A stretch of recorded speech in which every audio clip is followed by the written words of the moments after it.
1576 সালের 18 জুন। স্থান রাজস্থানের আরাবল্লী পর্বতমালার হলদিঘাটি গিরিপথ। একদিকে বিশাল মুঘল বাহিনী, অন্যদিকে মেওয়ারের স্বাধীনতা রক্ষায় অতন্দ্র প্রহরী মহারানা প্রতাপ।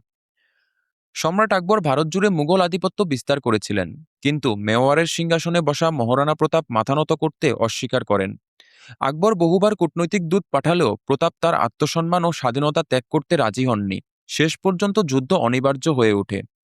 মুঘল সেনাপতি মানসিংহের নেতৃত্বে প্রায় 10,000 সুসজ্জিত সৈন্যের মোকাবেলায় মহারানা প্রতাপের ছিল মাত্র 3,400 সৈন্য এবং কিছু অকুতোভয় ভিল তীরন্দাজ। যুদ্ধের শুরুতে প্রতাপের বাহিনী মুঘলদের ব্যূহ ছিন্ন ভিন্ন করে দেয়, কিন্তু মুঘলদের বন্দুকধারী বাহিনী এবং সংরক্ষিত সৈন্যবাহিনীর আক্রমণে মেওয়ারের যোদ্ধারা কোণঠাসা হয়ে পড়ে। যুদ্ধের এক পর্যায়ে মহারানা প্রতাপ গুরুতর আহত হন।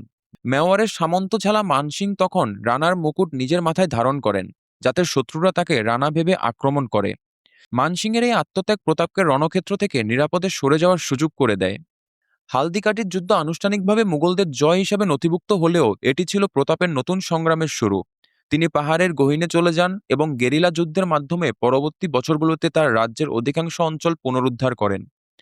হালদিঘাটির যুদ্ধ কেবল একটি সামরিক সংঘাত ছিল না, এটি ছিল পরাধীনতার বিরুদ্ধে অদম্য সাহসের প্রতীক। আজ কয়েক শতাব্দী পরেও মহারানা প্রতাপের সেই বীরগাথা প্রতিটি ভারতবাসীর হৃদয়ে প্রেরণা হয়ে আছে।